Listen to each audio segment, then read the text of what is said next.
How is that, like, being a spouse to a creative?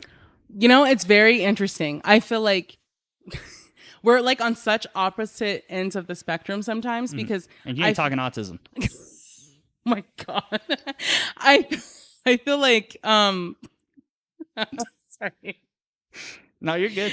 I'm dead. Okay. I don't know. I think it's really interesting because I think our thought processes are so different because she thinks in the mind of a creative. And so sometimes like she'll be talking to me and she's like, oh, I was visualizing this and I think we should do this and we should buy this and hang that over there. And I'm like, I don't see it. You know, I'm like, I thought I was a really visual person. And I think like once you're around a creative and someone who can actually like create whole ass worlds and characters and like, I'm like, your mind Next is level shit. Next level. I'm like, your mind is so far beyond. And I'm like, I thought I was creative. Like, fuck, I'm not. She's creative. 3 lores ahead of you. No, honestly. I'm like, I do some graphic design, but I'm like, I'm not. No, you're far beyond. She's incredible. It's I mean, crazy. that's really cool to have because I was thinking too, like just based off her work and stuff, I feel like she's the type that's so creative that like she has to dumb down an explanation to other people to try to explain it because she's so deep. No, I based get on that. the stuff, which yeah. and she's an author too. Mm-hmm. So now that I know that, man, I got to read the book, man. I got to see what the literature and all that stuff. I know. That's awesome. I mean, I give her props for being able to sit down on a fucking Word document. No, she's crazy. Like, and she like works these crazy hours. Like when she's like in a manuscript, it's like I don't even fucking see her. Like she will work like 5 a.m. to like 5 p.m. or like the middle of the night. Mm-hmm. Like she's like laser focused. Like I don't know. She's insane. And which I think that's cool that you understand that. Yeah. Like there's time where she just has to lock in and stuff. Oh hell yeah. And I think that's shit, man. You catch props. No, you have to. I feel like, and that's another thing. If you're going to be with a creative, like you have to understand, like there's an ebb and flow of their creativity. Like when they are tapped in, you just have to let them be tapped in, and you can't like interrupt it. You know. Has that gone on like days? Yeah. Oh, yeah. weeks. Like weeks. I mean, a whole month of like, imagine, and she's like so like type A fucking Virgo. Like she's not taking a day off. Like she will work like 3 weeks, 4 weeks straight, no days off, like until she finishes what's in front of her. Like that. God damn. So that's how she is. And I'm just like, you know, props. Just let her do what she's got to do. Shit. So yeah, no, that's interesting. I think that'd be my next goal in terms of trying to find out, because I think that's where my relationship suffered last. It was just I feel like I got so used to being with somebody who I don't say doesn't support, but didn't really care for it much until like toward the very end. So I was just like, oh shit, I don't know. Like at the end of the relationship, she started to care. Like toward the very end, but it's because I put her onto some different type of content. And I was like, let's see if this works out. This is your interview, not mine. No. Let's elaborate.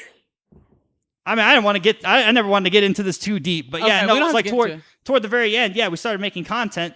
Oh, yeah. Well, she would help me with stuff like school projects and stuff like that. And then one day I was just kind of like, what if I filmed this? And that turned into like a whole social project, and then that was pretty cool. And then, it was basically to summarize it. She didn't really get it. She kind of I remember one time, man, I was in the studio and she was talking shit, and I was like, this is why I don't want you here, because you're always talking mad shit. Get the fuck out of the studio.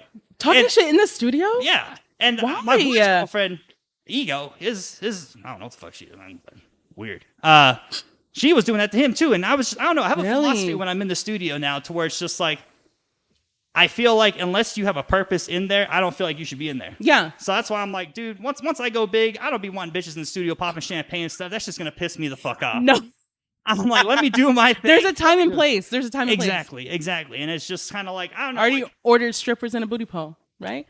If the album's done, hell yeah. I'll change my name to Pole. Damn, I love the strippers. No, I'm just kidding. I've never been to. I was just talking about that with somebody. I've never been to a strip club. Me neither. I don't know. I just don't see the point of it. I don't want to say it's for ugly people. But it's just kind of like, I don't want to get paid to just go over there and get blue balls, man. It's just a fuck it. You know? I mean, that's valid. If I'm going to pay for sex work, I'm going to go the whole 9 yards.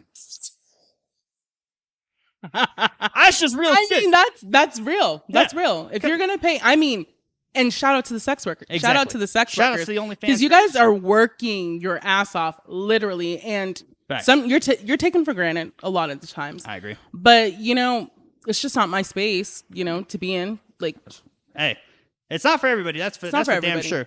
And just make sure. A lot of them are making good money. So if you're making good money, shout out to you, girl. The OnlyFans girls, they are making good money, or sex workers, they are making good money. But I remember having a talk with one time, and taxes fucked her over at the end of the year. So make sure y'all are paying your taxes because that is it's not W-2. What is it? The independent contractor? Yeah. Mm-hmm. And I had one job that was like that, and I had to pay like $1,000. And my Uncle Sam, you can kiss my fucking ass. But he paid me back during the fucking pandemic. Shouts to the stimmies, bro. Oh, not the Select stacks. throwback. You already know. That's crazy. And another throwback with your entrepreneurial spirit. You got that vintage vegan diner, man. My God. Whatever happened to that? Hashtag bring back sliders.